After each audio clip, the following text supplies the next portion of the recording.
We'll come in and get you when it's time to recreate. Don't shut the door. 22 and a half hours in here. Don't shut the door. I didn't do it. I'm innocent.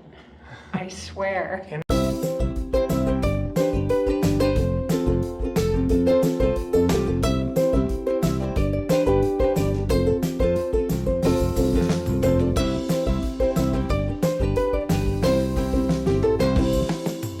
Punishment because of their behavior. It didn't matter what their conviction was. You could have guys in here for minor drug convictions and all the way to murders. The inmates in North Hall were in there for causing trouble in here and in any of West Virginia's other state facilities. Anything from minor rule violations to serious felonies committed in these walls, from escape to murder. Now, since they're locked down 22 and a half hours, they're fed on plasticware inside their cells. The only time they would leave North Hall, they were strip searched. An officer, usually two officers, escort them out one at a time usually, until you got 3 to 4 in yard 1, 3 to 4 in yard 2 next door. They spend 1 hour a day out here. While they're out here, they got an officer at the top of the wagon gate with a bolt action 308, and you had an officer up here with a 12 gauge watching them. 1 hour later, they go back in North Hall, they strip search them again. They get about a 10-minute shower 3 days a week. Otherwise, they're being escorted back to their house for the next 22 and a half hours. Now, inmates called this the Alamo. They said it was their last stand. It was a kill or be killed type of an environment. It was hell on earth. Not only are the guys in here for disciplinary reasons and causing trouble, but many of them have so much time on their sentence they can't be given anymore. They know they're never leaving alive. So it made him very careless, extremely dangerous. In my opinion, a testament to that is the razor wire, because looks are deceiving. It looks like it was installed last week. That is from 1987. That is military-grade concertina wire, like what's used in combat. It's designed to bleed you out. Every inch of it is razor. The butterfly-shaped meat hooks create more damage in muscle fibers. And from what they tell me, that was manufactured by the Gillette Razor Company. So you know what that means. It's the best a man can get. It's not that bad. So I got a lot of weird jokes. But when we go in here, you're going to see these cells. They're 5 by 7 by 7, 35 square feet. They're made of battleship iron type of material. You're going to see a lot of artwork, cell writing left behind. It's all original from the inmates. By all means, please be my guest. Step in the cells, take photos, videos, whatever. Just don't close any of the doors if you want to go home today or tomorrow or the next day. I don't know how long it would take to get you out of one of those. Other than that, there is low clearance with the ceiling, so keep that in mind and just watch your step. Might make for a good story. Now, if you ever heard of Red Snyder, this was his cell. Okay, that This is where he lost his life. is there a number or something so we can mark this for when we spend the night? No, basically it's just, you'll know it whenever you see Aryan Brotherhood on the wall. Oh, yeah. And it's just the last cell up here. Well, these are low clearance, aren't they? Yes. And like I say, the cells are only 7 feet tall. Yeah. Gary Gillespie was 6'8". They had him in here. Wow, that's a very small space. Now see, 100 years ago when this was general population, more of an average cell block, you had 3 men in each one of these. Oh my goodness. Back then you had 2 bunks and the weakest inmate had to sleep on the floor on a little cot. I mean, this is crazy. You know, you can get dog kennels bigger than these now. The mere size of these cells is considered illegal now as it is a violation of the 8th Amendment. This is considered cruel and unusual punishment. Along with the conditions in the prison, the cell size in and of itself contributed to the closure also. That can really mess with your mental. Oh, sure. When you're spending that much time in it. Oh, yeah, 22 and a half hours in there, and they had guys in here that spent that much time in these cells for years. Red Snyder, William Snyder, he spent almost 7 years in that cell, 22 and a half hours a Oh day. my goodness. Yeah, not every inmate could take it, you know. I know I couldn't.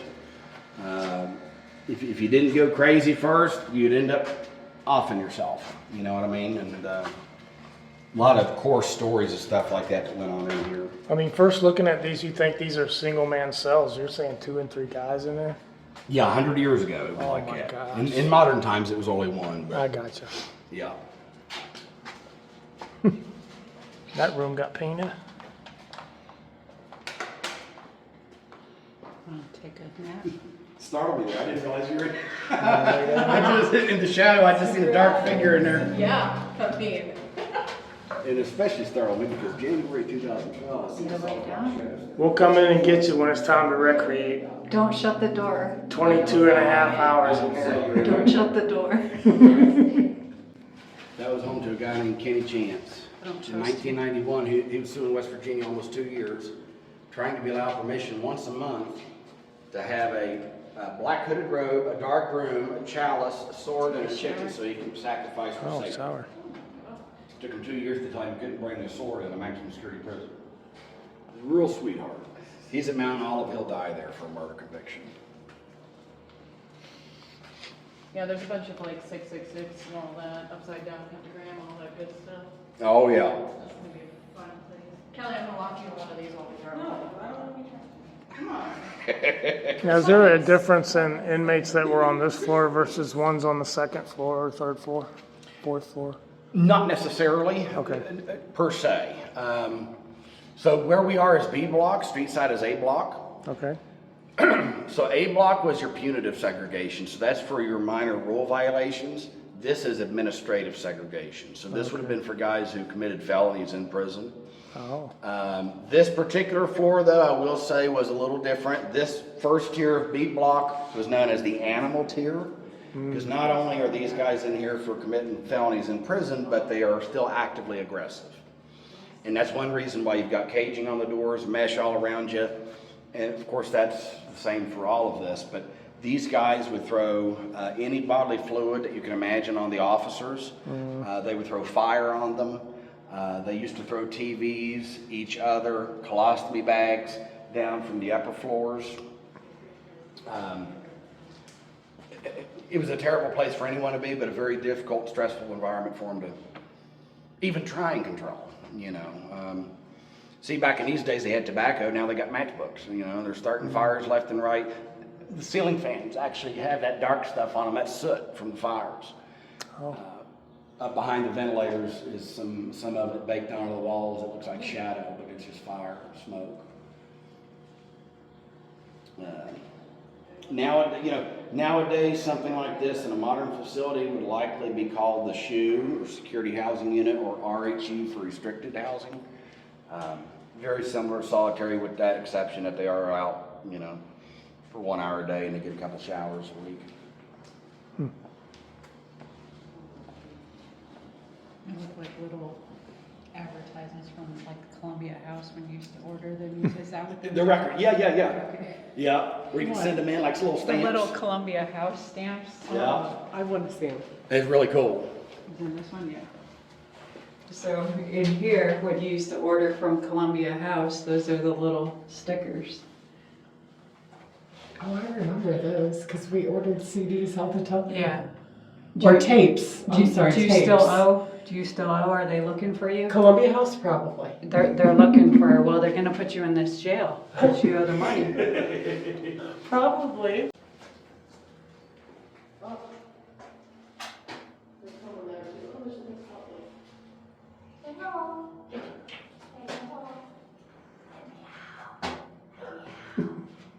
That's what it was used for. I had a school group in earlier. I told them to watch TV together. I didn't even notice that. What is it? The Hole in there. There's a hole in the wall. Oh. Yeah, she's. They passed notes back and forth, and years ago, it was called Castle Rock. Okay. Season 1, episode 2, 3, and 4.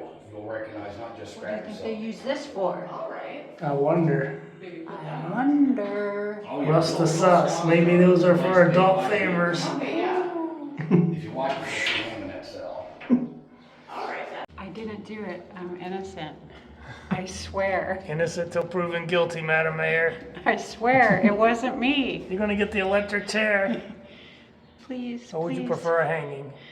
Ooh, decisions. I'll get my $2 ticket. Excuse me? Are you gonna bring your basket? Number 7.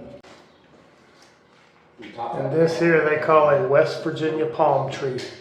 They would cut that out to make shanks. They were shading, and you have to walk in, look straight on at it. The inmate took cigarette ash, smeared it onto the wall, and then he formed the image with an eraser. The astrological chart there? No, the Okay. skull on the right-hand side. Okay. The depth on that is just incredible. I've always said it would make a cool tattoo. Yeah, just like I say, incredible talent, some of these guys.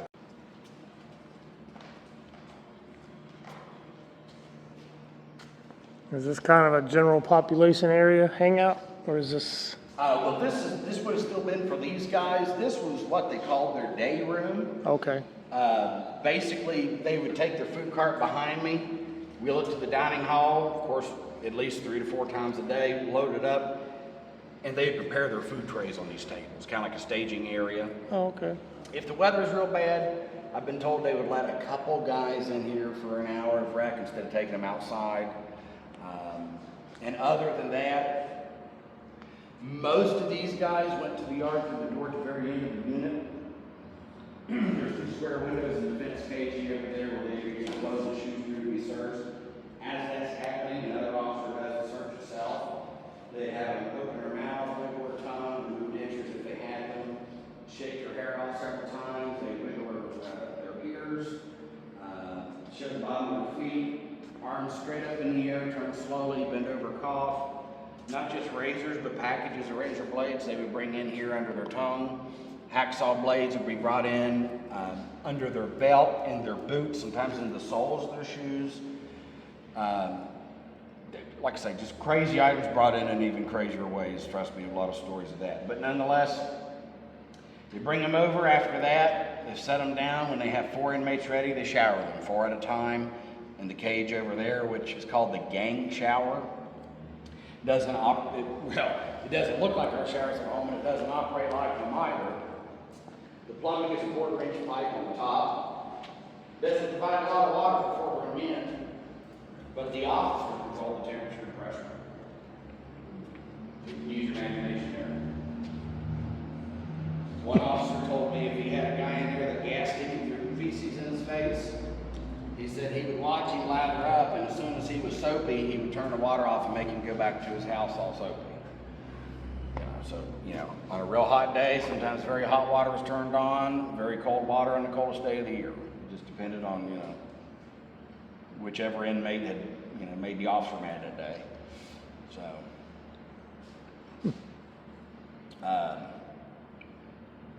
the crow's nest up on the wall behind me usually was only manned when they felt the threat level was high, if something was going to happen.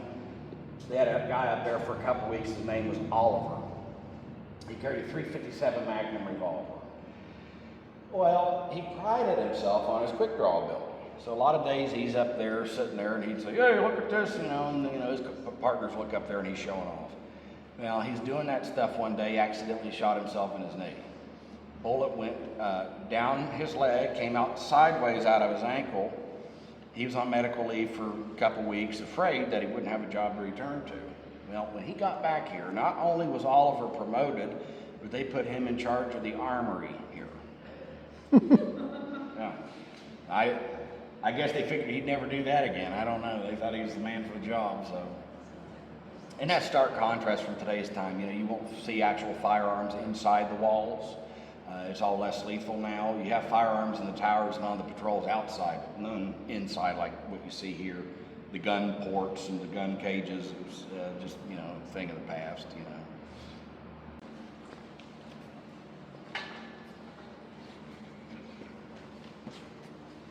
Alabama Crimson Tide.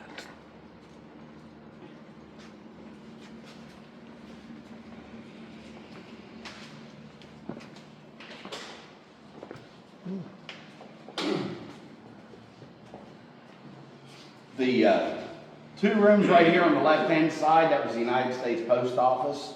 A couple inmates had jobs sorting the mail. Did you hear that, Therese? Post office.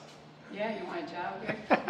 I worked for the post office. I used to. Yeah. My mom was a rural carrier for about 15 years. Yeah, I was there about 18 years. Yeah. It startled me, that was awesome. Yeah, it's definitely some ceramic or something. Yeah. Yeah. Were you a carrier? I was a rural carrier, I was a clerk, and I was a supervisor. But I did rural carrier for 12 to 13 years. 12 to 13, I was a clerk for about 1 supervisor for 1 supervisor. Wow. I liked being a rural carrier the best, because you could leave the office and just be your tunes. Yeah. But my mom always, she liked using her own car and she didn't. Like in the winter, she didn't like it. Yeah. Because I don't know where y'all from, but up here, roads are awful. You know, USPS, kind of, you know. Yeah, the last thing we did for like the last year, that's On the Ohio side, pretty much right where we are here. Like you would go over the bridge to Ohio, and it is a little bit north. It's in Ohio. And the history of it is very, very interesting. My kids always come to night time, but that's what she does. The lady who owns it. No one can live in there. We're at a prison in England called Strangeways, which is still in operation. And that and the North Wagon Gate were the main entrance and exits for the prison for anybody and everybody. And if you have Netflix, that was featured on Mindhunter. And that's a show on FBI profilers. Season 1, episode 9. The episode on Richard Speck. You'll see the real North Hall engine wall. I was just in there, Brett. I didn't fall. You can't turn it. It's chained. Yeah, my school group earlier, I had about 30. Nice try, Madam Mayor. I'm turning it. Do you see this? Look how tall this doorway is. Do you think they had giants in this prison? And this was the state shop. This is where the clothes and beds were stored. Sadly, not a lot to see now other than the leak damage. And as I said earlier, some of the damage from the trainings that goes on here. Like I say, sometimes we get a little carried away.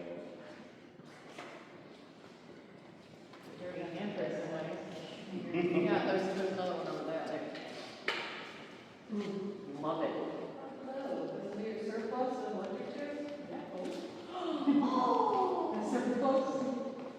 Oh, no, this is where they, this is like the breeding ground.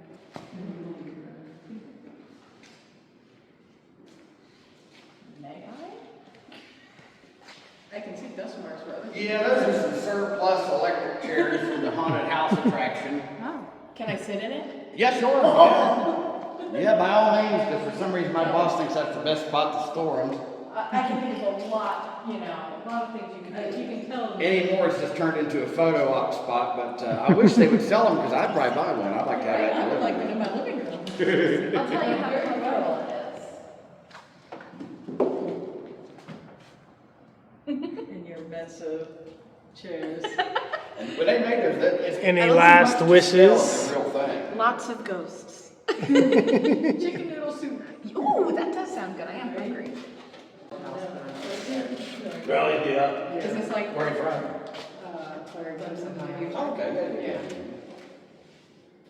It's, you know, I've always said I prefer. Y'all ready for it, huh? But I'll give them credit where it's due. That's like my brain out. It takes you You want to picture this here? It's electrifying. It's electrifying, isn't it? Well, of course, we can do things here in our house that other places necessarily can't just because we have the space to do it. Bonnie, they buried you right on the ground. Yeah, where's that? Hopefully there. Basically all over. Yeah. So there's no like little cemetery here then? Well, in 1899, they acquired a couple acres of land out 4th Street on Tom's Run Road. It's called Whitegate Cemetery. Okay, I have that saved. And well, there's about 250 burials out there, but that was post 1899. But yeah, like I say, most of the time they would just call the funeral home and Come get this. exactly, yeah. Because this is kind of your thing. Any other ghost things around town we should check out while we're here? Around here, Just in general. see, usually my buddy Steve's museum is open, but see, he's in the process of relocating. Is that the, Archive of the Afterlife. no, this side, you know, we were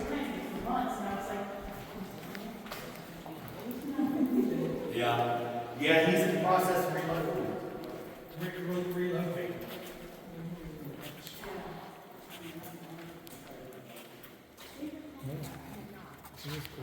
Well, what's your all thoughts on the bar house? On the house and the area that it was in, with the mine history and possibly it being part of the Underground Railroad. There's a lot of neat history there. As far as the activity, I have watched a lot of the videos and I think that it is very, very intriguing.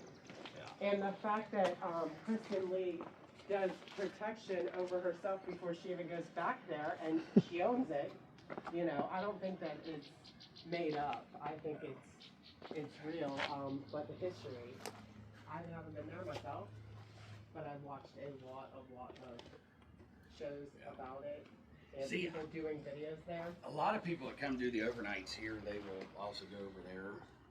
And me just being me, honestly, I've stayed the night there numerous times. I think it's cozy. Okay. I think it's quaint. You know, I love the house. I never have quite understood the. I don't know. I don't know. I've never had anything happen in there. Maybe I just think it's comfortable. maybe it's the people. Like, I feel like there's people have different energy, and that if there are spirits, that they sense your negative energy and they will feed on that. So if you don't have that, you're just chilling, they're just chilling, and everyone's good. So it may be them invoking that. Well, and I wanted to go there, and I said I'm not sure because of all the stuff that I've seen, because I don't want, you know, like that.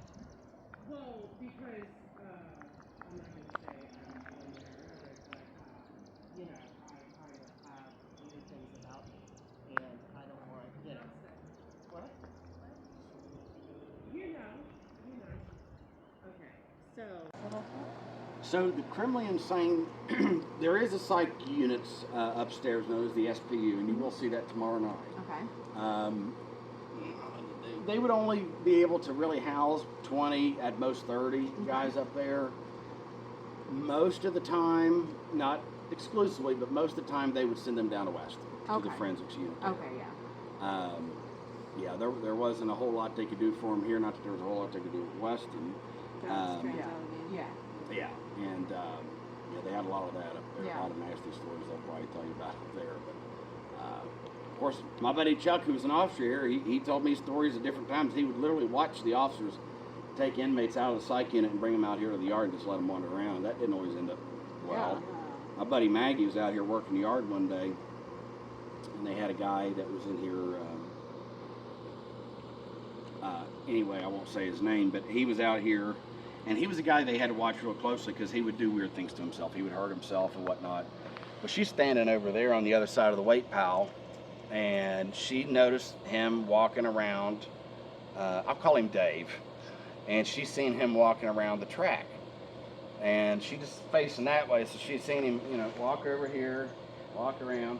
So she's anticipating any moment she's going to see him come back around and then look, you know what I'm saying, like out of her peripheral vision. Well, she got to where she didn't see him.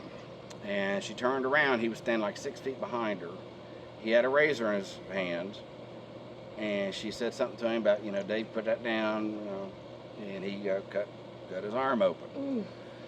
Well, she said, she told him again, a little firmer this time. Said, put that razor blade down. I'm not going to tell you again. Then he cuts his other arm. And she said, okay, well, I'm about to have that officer in the tire shoot your tail end, And when she told him that she was going to do that, he opened his mouth, stuck the razor on his tongue, and swallowed it right in front of him. And he was one of the guys that usually was kept up there, and for some reason they let him out here, And what's weird about that is, believe it or not, this guy is out on the street right now. For some reason, he was released out of prison. And if you knew what this guy was in here for and the stuff he would do to himself, it's a miracle that he was granted parole or whatever. I don't know, but very, very dangerous guy. But again, it was more of self-mutilation. He was more of a danger to himself than anybody else, But in the early 90s, actually, she had told me another story. The inmate groundskeeping crew, they weren't cutting the grass all that close up to the east wall. They were letting a little bit of it grow up a little bit higher. I don't know why it took her several months to go check it out, but she went over one day and she's rubbing her foot around in the grass. And sure enough, they're over there growing marijuana. And so she called it in and said, you know, shut the yard down, shut it down. The captain came out and said, what the heck's going on in the LT? She was a lieutenant. And I think she said that they got a 60-gallon bag full of plants that they harvested out of there. So, I mean, you know, that's impressive. if there's a will, there's a way. You know, it's like Yeah. nothing better to do. So This point, might as well try. might as well try. Nothing worse, you know. That's right. Everyone else. Yeah. Talented horticulturist. I know. Yeah, the chapel. That was an all-faith chapel built by inmates. Very important area for some of these guys. Not only did they have, you know, services in there, but they even for a while allowed weddings in there. They would tomorrow, Lord, take you in there. Well, they won't take you in there, but they'll have it open. Okay. And anyhow, they allowed guys to marry their fiancées. They thought that would give them gumption and want to become a better man and leave prison. Well, last year I had a 72-year-old gentleman on tour. His name's Richard. And anyhow, he said, oh, did we get to go? It was just him and his family. He said, did we get to go see the chapel? I said, no, the day tours we don't go in there. He said, oh, okay, I was just wondering. He said, well, my wife passed like 10 years ago or something. He said, we were married for like 30 some odd years. And then he looks over there and he said, we were married in that chapel. And I said, well, we'll go look at the chapel. You know what I mean?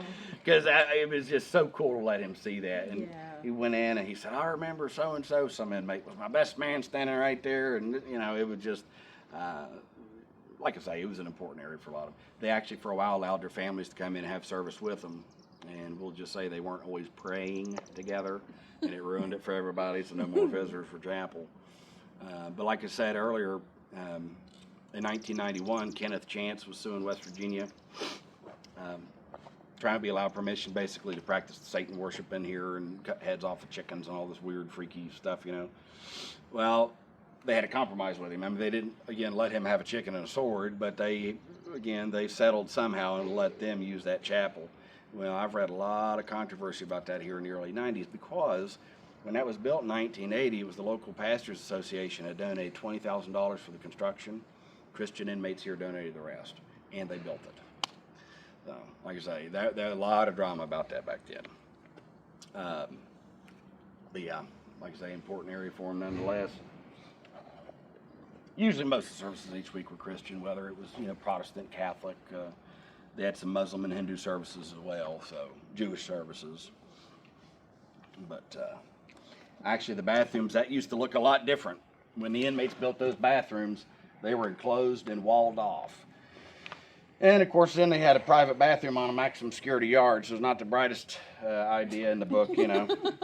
You can use your imagination, a lot of assaults in there. They had a guy named Mark who was over in the corner, and he was asking for favors, you know, and anyhow, a couple guys didn't care for that too much. So they grabbed him by the back of his head, bashed his face off the wall and commode. My buddy Steve has copies of the photos. I've seen it. I don't know how he lived. His face looked like ground beef. He had to have reconstructive surgery on his face. So after that's when they tore the walls out. Now my buddy Maggie, that several years ago had just then retired from Northern Correctional, told me that as recent as a few years ago, said, oh yeah, Mark's over there. Said, he's still running his mouth. So some of them don't learn, you know.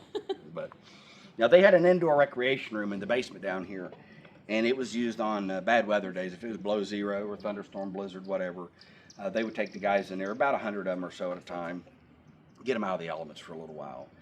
And it was a lot like a pool hall, pool tables, ping pong tables, couches, arcade games, things like that. They put different color light bulbs up. It had like a psychedelic vibe, you know. Now, the only problem is that was an area that usually they had little to no supervision in. You could have about 100 guys in there at a time with no one watching them. Of course, if you lived here and you were a victim of a crime, you have slim to no luck, you know, finding someone to, in your defense, you know, to testify. So, over the years, the inmates started to call that the Sugar Shack. And I always say it was a sweet place to be and leave the rest to history. A lot of nasty stuff in there. A lot of core stories of stretchers being carried out of there and stuff like that. So, but They had pool cues and all. A few years ago, we had a young man have his family call us and organize his 8th birthday party in the Sugar Shack. Now, we thought we'd seen and heard it all, you know. That kid's like a legend. Well, we thought it was a strange request, but we accommodated, you know. We got ready, and so a few days before his party, they called back and said, yep, you know, he wants you to decorate it with your haunted house props. And by the way, he loves blood and guts, so if you got any gory props, decorate it like that. We said, okay, and we did. Yeah, it's like this. But we thought it's just getting weirder and Foreshadowing. weirder, right? And we didn't know what to expect. Thing is like Chucky coming in here or something. Anyhow, the day of his party, don't get me wrong, he had a ball down there. But the one question he kept asking us was how many guys were killed in there. And we thought, hopefully he's not starting young. But like I say, we're open for weddings and parties, or, you know, if you have an event you want to host here, just give us a call. We'll try and work with you. But we've had enough creepy 8-year-olds. Children. Yeah. You have room for a creepy 40-year-old? Yeah, what about a 40-year-old birthday? Hey, that would probably be a little more suitable, I would say, you know. But sure enough. Yeah? This right here, We might have that. that was actually a small-scale AM radio station. And that was broadcasted by the inmates for inmates as WPEN. And they'd play music and broadcast news reports and Cougars games and stuff. Oh, that's cool, yeah. So they had that going for them. Like I say, they didn't have it nice on this side, but they had it a heck of a lot better than the guys over the North Hall. Sure. You know, Little bit of normalcy. a little bit. You know, and plus, of course, at the same time, they're out here, and I've always considered how they could see the mountains and hear the trucks, hear the motorcycles, and, you know, free world, freedom would feel almost like it was right in their grasp, you know what I mean? Oh, a constant reminder of where they are. Yeah. Down in there is the Sugar Shack? Yes. And when solitary was moved out of the north end around 1960, they moved it in to the basement area down there. Oh, take a shower.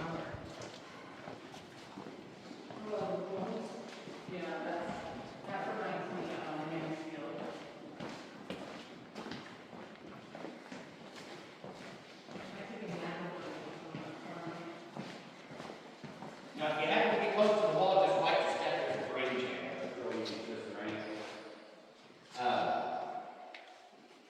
Like I said, this was all home general population. Got 320 cells, 4 cell blocks. Some of these were one-man cells, some were 2. But, nonetheless, no trip to prison is official without a lockdown, so I gotta lock y'all in. Just kidding. Anyone that wants to do it. If you want to, you're welcome to be my guest. Now, here's the thing. I only use 1, 2, 4, 5, and 6, so you can pick those. I only keep you in there for a few moments. I promise I can get you out most of the time. 1, 2, 4, 5, and 6. When you hear the bell ring, that's when the doors are going to move. Oh. Yay! We're gonna get arrested.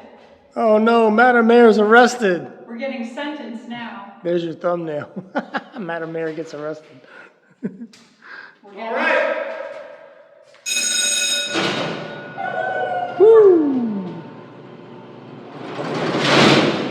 Lock it down. I swear I didn't do it.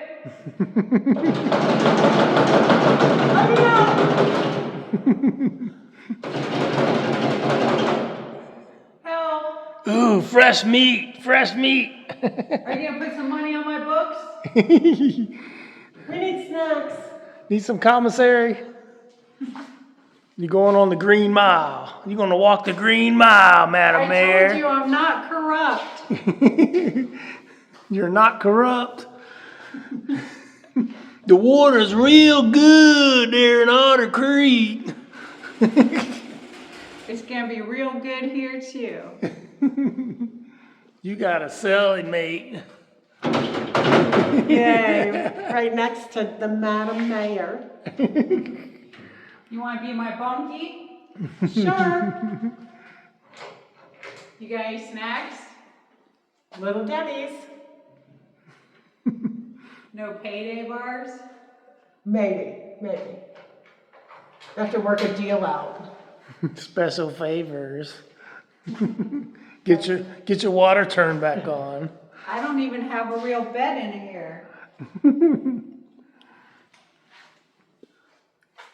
I think he forgot about At least it. you have a toilet. Yeah, I think he left. Did he leave? He It's said for real. he said he was hungry. Oh, It's for real. okay, so I guess we'll have to stay How you there. doing over there, Kel? I'm doing good. God, I can't wait to be here overnight. All right, I'll bring y'all out to freedom as long as these doors work. Watch your hands. I'm free. Oh, I'm free. most Those cells didn't open down there. One and what is that, 4? 4. Uh-oh. Uh-oh. The last time that happened, it took me about 4 hours to get it reset. Oh, no. See ya. I need you to bring me some snacks. I'm free. I can't stay in I'll here. be here eating a cheeseburger watching you. Watch your hands.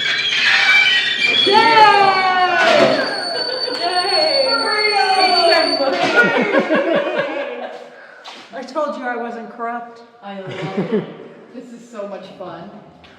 I always gotta do that to a couple people. Yes. Now see, the only other thing y'all gotta do to make an official trip to prison, unless of course you've already done it, in the lobby where the mugshot poster, you get a mugshot, the number card has Velcro on it. You pull it right off, you give you one in the front, can't forget the profile on the side, makes a nice Christmas card for your family. I thank y'all for coming out to prison today. The most important part of the tour is I hope this is the longest you spend in prison unless you come back here and see us. Yeah. We'll get you paroled up here. That's like I love on the prison doors. If